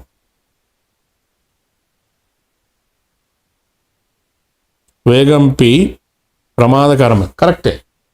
అది ప్రమాదకరమైంది ఎల్ అండి. ఓకే, గమనించాలి. లేదు అంతర తరంగాలలో ప్రమాదకరమైనది అని అనుకోండి. అంతర తరంగాల కండిషన్ ఇచ్చాడు. అంతర తరంగాలలో ప్రమాదకరం అని అనుకోండి, అప్పుడు మనం ఎస్ తీసుకుంటాం. ఏం తీసుకుంటాం? ఎస్. ఇది డేంజరస్. అంతర తరంగాల్లో ప్రమాదకరం అంటే ఇది. కానీ అట్లా ఇవ్వడు కదా. భూకంప తరంగాల మొత్తం మీద, భూకంప తరంగాల మొత్తం మీద అన్నాడు. మనం ఏం తీసుకోవాలి? ఎల్ తీసుకోవాలి, గుర్తుపెట్టుకో. ఓకే, ఇప్పుడు మనం పి తరంగం తీసుకుంటే, ఇదిగోండి పి తరంగం తీసుకుంటే, పి అంటే ఇక్కడ ఏంటి మనకి రెండు వస్తాయి అర్థాలు. పి అంటే ప్రైమరీ అనొచ్చు, లేదా పి అంటే పుష్ వేవ్ అనొచ్చు. ఎందుకు? దీని యొక్క మూమెంట్ ఇలా ఉంది కాబట్టి, ముందుకు వెనక్కి పోతూ ఉంటుంది కాబట్టి, టు అండ్ ఫ్రో మూమెంట్ కాబట్టి you can call push wave also, push and primary. ఇదేంటి? అతి వేగవంతమైన తరంగం, అతి వేగాన్ని కలిగి ఉంటుంది. అందుకే దీన్ని ఏమని పిలుస్తారు చాలా మంది? వార్నింగ్ వేవ్ అంటారు, అంటే హెచ్చరిక తరంగం అని పిలుస్తారు. అంటే అర్థం ఏంటి? It can move through any medium. అంటే ఏంటి? అది ఘన పదార్థమా, ద్రవ పదార్థమా, వాయు పదార్థం, ఎందులో అయినా ఇది ప్రయాణం చేస్తుంది, ఎందులో అయినా ప్రయాణం చేస్తుంది. ఎనీ. అందుకే దీన్ని దేనితో పోలుస్తారు? ధ్వని తరంగంతో పోలుస్తారు. ధ్వని తరంగంతో పోలిక. అంటే అర్థం ఏంటి? ధ్వని కూడా ఎందులో అయినా ప్రయాణిస్తుంది, ఎందులో అయినా సరే ప్రయాణిస్తుంది కాబట్టి ఇది వేగం బట్టిగా తీసుకుంది. ఇక్కడ ఏంటి? ఎలా పోతుంది ఏంటి అనేది మనం తీసుకుంటాం. ఎందులో అయినా ప్రయాణిస్తుంది. అదే మీరు ఎస్ తీసుకున్నారు అనుకోండి, ఎస్ అంటే మనకి ఏంటి? ఇలా అప్ అండ్ డౌన్ మూమెంట్ కదా. అందుకే దీన్ని ఏమని పిలుస్తారంటే సెకండరీ అంటూనే షేక్ వేవ్ అంటారు, లేదా కొంతమంది షాక్ వేవ్ అని కూడా పిలుస్తారు. షేక్ అండ్ షాక్ మూమెంట్ అని పిలుస్తారు. దీని ప్రత్యేకత ఏంటి? ఇది పి తరువాత వస్తుంది అంటారు, పి తరువాత. అందుకే చాలా మంది దీన్ని ఏమంటారు? గౌణ తరంగం అంటారు. గౌణ సెకండరీ వేవ్ అని. అది దీని ప్రత్యేకత ఏంటి? ఇది కేవలం ఘన పదార్థాల మాత్రమే ప్రయాణిస్తుంది. అది ద్రవ పదార్థమైన, వాయు పదార్థమైన ఇది ప్రయాణము చేయలేదు. అందుకే దీన్ని చాలామంది ఏం చేస్తారు? కాంతి తరంగంతో పోలుస్తారు.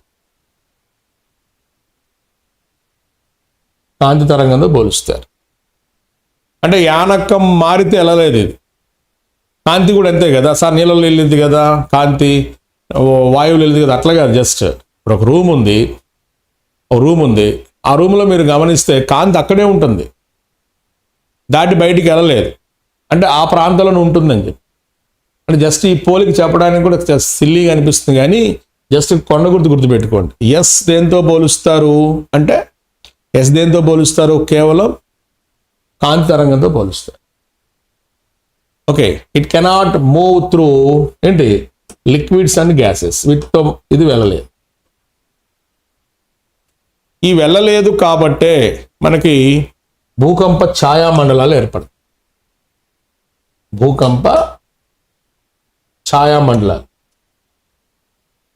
ఛాయామండలాలు ఏర్పడతాయి. అంటే ఎర్త్ క్వేక్ షాడో జోన్స్ ఏర్పడతాయి. ఏంటవి? ఎర్త్ క్వేక్స్ షాడో జోన్స్ ఏర్పడతాయి. షాడో జోన్స్ ఏంటా? షాడో జోన్స్ కొద్దిగా నెట్కి వెళ్ళండి, మీకు డైరెక్ట్ దొరికిపోతుంది, లేదా ఎన్సీఆర్టీలో కూడా చెక్ చేసుకోవచ్చు. ఎర్త్ క్వేక్ షాడో జోన్స్ అని కొట్టండి. Earthquakes shadow zones. మీకు ఎన్సీఆర్టీ తీసుకుందాం, నీటికి ఇచ్చాడు వాడు. ఇదివ్వండి, ఎన్సీఆర్టీలోనే మనం అదే ఆ పీడిఎఫ్ మనం డౌన్లోడ్ చేద్దాం. ఇదిగోండి షాడో జోన్స్ ఇక్కడ మనకు కనిపిస్తే చూడండి. ఇదిగోండి, ఇది పీ వేవ్ షాడో జోన్. ఒకసారి చూడండి, ఈ పీ వేవ్ షాడో జోన్ కానీ మనం తీసుకుంటే ఇక్కడ చూడండి, ఏ అర్ధగోళంలో అయినా సరే, అంటే భూమి మీద మనకు 2 అర్ధగోళాలు ఉంటాయి కదా, పూర్వ పశ్చిమ మనం తీసుకుంటాం కదా. అట్లా తీసుకున్నప్పుడు ఇదిగోండి ఇక్కడ మీకు చూపిస్తున్నది ఈ షాడో జోన్ కిందకు వస్తుంది. ఇది ఈ ప్రాంతం మీకు షాడో జోన్, ఇటువైపున కూడా షాడో జోన్. అంటే ఏంటి, సుమారు 105 డిగ్రీల నుంచి 145 డిగ్రీల వరకు 2 అర్ధగోళాలలో పీ తరంగాలు ప్రయాణం చేయలేవు అంటారు. గుర్తుపెట్టుకోవాలి. 2 అర్ధగోళాలు రాసి పెట్టుకోండి. ఏంటి, పీ తరంగాల షాడో జోన్ కనుక మనం తీసుకున్నట్లయితే ఇరు అర్ధగోళాలలో ఏంటి 105 నుంచి 145 డిగ్రీల మధ్య, అది ఏదర్ ఈస్ట్ కానీ వెస్ట్ కానీ ఏ అర్ధగోళంలో అయినా సరే పీ తరంగాల షాడో జోన్ వాల్యూస్ ఇవి గుర్తుపెట్టుకో, వాల్యూస్. ఓకే, అదే మీరు ఎస్ తీసుకుంటే ఎస్ గమనించండి, కొద్దిగా పైకి వెళ్ళండి. ఎస్ ఇది చూడండి, ఇక్కడ ఇటువైపున 105 దగ్గర స్టార్ట్ అయిన ఇది మొత్తం ఈ అర్ధగోళంలో 105 వరకు ఇది ప్రయాణం చేయలేదు. అంటే ఏంటి, 105 to 105, 105 నుంచి 105. యాక్చువల్గా మనం ఇలా తీసుకునేటప్పుడు మొత్తం అంటే ఏంటి, ఇట్లా మనం తీసుకున్నప్పుడు ఇక్కడి నుంచి ఇక్కడికి 0 దాకా వచ్చి మళ్ళీ ఇక్కడి నుంచి మళ్ళీ 105 తీసుకోవచ్చు. 0 మీన్స్ 180 తీసుకోండి. ఇక్కడ మీకు ఇక్కడ 180 ఉంటుంది కదా, మన రేఖాంశాల ప్రకారం మనం తీసుకున్నప్పుడు చూడొచ్చు మీరు. అంటే ఇక్కడ మీరు జాగ్రత్తగా చెక్ చేసుకుంటే, అంటే మీకు ముందు భూమి మీద ఐడియా ఉండాలా. ఇప్పుడు భూమిని ఇలా తీసుకున్నాం, ఇలా తీసుకున్నప్పుడు ఇది 3 నుంచి ఈ పక్కన తీసుకుని ఈ పక్కన 180 తీసుకుంటాం కదమ్మా. ఇలా తీసుకున్నప్పుడు వాడు ఏమంటున్నాడు, అది పి అయితే 105 దగ్గర నుంచి 145 వరకు పి వెళ్ళదు. ఇది కూడా అంతే, ఇటు 105 నుంచి 145 వరకు వెళ్ళదు. అంటే పీ తరంగాలు మిగతా చోట పోతానే ఉంటాయి. ఈ కొద్ది ప్రాంతమే షాడో జోన్ అంటున్నాడు. ఈ ప్రాంతం కానీ ఈ ప్రాంతం, ఇది పీకి సంబంధించి ఈ ఏరియా. అది ఎస్ అన్నాం అనుకోండి, ఇది మొత్తం వస్తుంది. ఇక్కడ స్టార్ట్ అయిందంటే ఈ ఏరియా మొత్తం మనకి ఎస్ తరంగాలు వెళ్ళినటువంటి ప్రాంతం. ఇట్లా ఇదంతా, అందుకే 105 to 105 అంటాం. అందుకే ఇక్కడ మీరు పక్కన పెట్టుకొని చూసుకోవచ్చు. మీరు ఇదిగోండి, వాడు చాలా నీట్గా ఇచ్చాడు. అంటే ఇక్కడ స్టార్ట్ అయితే ఇదిగోండి ఈ ప్రాంతం మొత్తం ఎస్ వెళ్ళి, అంటే కారణం ఏంటి, లోపల మనకి లిక్విడ్ ఉంటుంది, అంటే నీళ్లు ఉంటాయి, మ్యాగ్మా ఉంటుంది కాబట్టి వెళ్ళలేని ప్రాంతంగా మనం చెప్తాం. అదే మనకి ఎస్ తరంగాల షాడో జోన్ ఏంటి, 105 to 105. మీకు ఈజీ కూడా అంటే 105 డిగ్రీ వెస్ట్ నుంచి 105 డిగ్రీ ఈస్ట్ అని కూడా పెట్టుకోవచ్చు. కొంచెం నష్టమేం లేదు, కానీ తెలిసి ఉండాలి. అదే పి అన్నాం అనుకోండి, ఇదిగోండి చూడండి, ఇక్కడ చూడండి తరంగాలు ఇక్కడ కలర్ మారుద్దాం. ఇదిగోండి బ్లూ కలర్ అంతా వెళ్ళే తీసుకుంది, వెళ్తుంది, ఇక్కడ వెళ్తున్నాయి, ఇక్కడ వెళ్తున్నాయి. బట్ రెడ్ చూడండి, వెళ్ళని ప్రాంతం, ఇదిగోండి ఈ ప్రాంతంలో వెళ్ళదు. ఇక్కడ కూడా అంతే, ఈ ప్రాంతంలో వెళ్ళదు. ఎందుకు, మధ్యలో మనకి లిక్విడ్ తగులుతుంది కాబట్టి ప్రయాణం చేయలేని ప్రాంతం. డైరెక్ట్ క్వశ్చన్ మనం ఎక్స్పెక్ట్ చేయొచ్చు. ఎవరైతే ఎన్సీఆర్టీ ప్రిపేర్ అవుతున్నారో వాళ్ళకి చాలా బిట్లు ఈజీగా ఉండడానికి కారణం, ఎవరైతే ఎన్సీఆర్టీ కాకుండా చిన్న నోట్స్లు చదువుతున్నారో వాళ్ళకి బిట్స్ కష్టంగా ఉండడానికి కారణం ఏంటంటే ఇట్లాంటి ప్రశ్నలు. ఈ ప్రశ్నలు మీరు చూసుకోకపోతే ఇంకా మీరు ఎక్కడ పాతరాతి యుగంలో ఉన్నట్లు లెక్క. ఎన్సీఆర్టీ ఎప్పుడు మారుతూ ఉంటే మనకి చూసుకొని మనం వర్కౌట్ చేసుకోవాలి. ఎప్పుడు కూడా ప్రతి సంవత్సరం బుక్ మారుతూ ఉంటుంది. ఆ మారుతున్న పుస్తకాన్ని మేనేజ్ చేసుకుంటూ చదువుకోవాలి మనం. అది మరి చాలామంది పట్టించుకోరు, అట్ట చూసేది ఆ పాత పుస్తకం అనుకుంటారు. కాదు, ప్రతి సంవత్సరం మారుతుంది. కాబట్టి ఎస్ తరంగాలకు సంబంధించి మనం ఏం చెప్తాం, షాడో జోన్ అంటే అటు 105 నుంచి ఇటు 105 తీసుకో. ఇదిగోండి అటు 105 నుంచి అటు 105. ఈ తరంగాలకి ఆ అర్ధగోళంలో 105 to 145, ఈ అర్ధగోళంలో 105 to 145 తీసుకో. ఇది ఇప్పుడు వచ్చి సార్ అర్ధగోళం అంటే ఏంది, పశ్చిమ అర్ధగోళం అంటే ఏంటి, పూర్వ అర్ధగోళం అంటే ఏంటి, ఈ కూడా బేసిక్స్ తెలియదు అనుకోండి, ఇంకా నేనేం చేసేదమ్మా. మినిమం బేసిక్స్ మీకు కొద్దిగా ఐడియా ఉంటే మంచిది. అది చూసుకొని కొద్దిగా చదువుకొని పెట్టుకోండి. ఇది పి మరియు ఎస్ తరంగాల మధ్య ఉన్నటువంటి పోలికగా మనం చెప్పవచ్చు. చూడొచ్చు మీరు. ఓకే, కాబట్టి జాగ్రత్త చూసుకోండి. అందుకే మీకు చిన్నతనంలో 9th క్లాస్లో రాసి ఉంటుంది, ద్రవ పదార్థాల్లో ప్రయాణించలేని తరంగాలు. ద్రవ పదార్థాల్లో ప్రయాణించలేని తరంగాలని ఆన్సర్ ఏం పెడతాం? ఎస్ తరంగాలు. ఎస్ తరంగాలు. ఓకే, ఈసారి నాకు పోలిక కష్టంగా ఉంది సార్ అంటే ఒక పని చేయి, పిఎస్ ఎల్ అని రాస్తావు కదా, పోలిక చేసుకునేటప్పుడు మీకు చిన్న కొండ గుర్తు చెప్తాను. ఏం చేస్తారు? పిని ఎస్తో పోలిక చేయండి, ఎస్ని ఎల్తో పోలిక చేయండి. కాదు, ఇక్కడ పిని ఎస్తో పోలిక చేసినప్పుడు ఎస్ అంటే సౌండ్ అనుకోండి, జస్ట్ ఒక గుర్తు అనమాట, కొండ గుర్తు అనమాట. ఎస్ని ఎల్తో పోలిక చేసినప్పుడు ఎల్ అంటే లైట్ అని గుర్తుపెట్టు. అందులో ఒక షార్ట్ కట్ ఉంటుంది అనమాట, ఈజీగా ఉంటుంది. అంటే పి తరంగాలు ఎస్ని పోలి ఉంటాయి. ఎస్ అంటే ఇక్కడ మనం ఎస్ తరంగం అని కాదు, జస్ట్ ఎస్ ఫర్ సౌండ్ అని. ఎస్ తరంగాలు లైట్ని పోలి ఉంటాయి, ఎల్ ఫర్ లైట్ అని.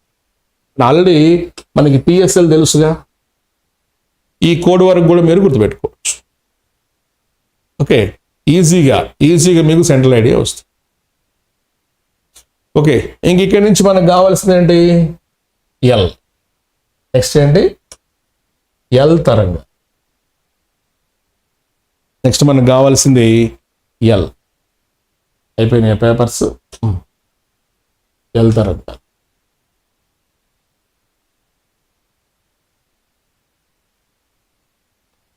ఒక 10 నిమిషాలు బ్రేక్ తీసుకోండి, మీకు యాప్లో ఇస్తా క్లాస్.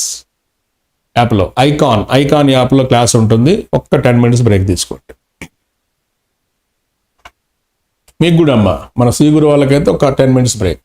ఎంత మీకు 10:30 అయింది కదా, 10:40, 10:45 స్టార్ట్ చేస్తాం. ఇంతవరకు ఆపండి.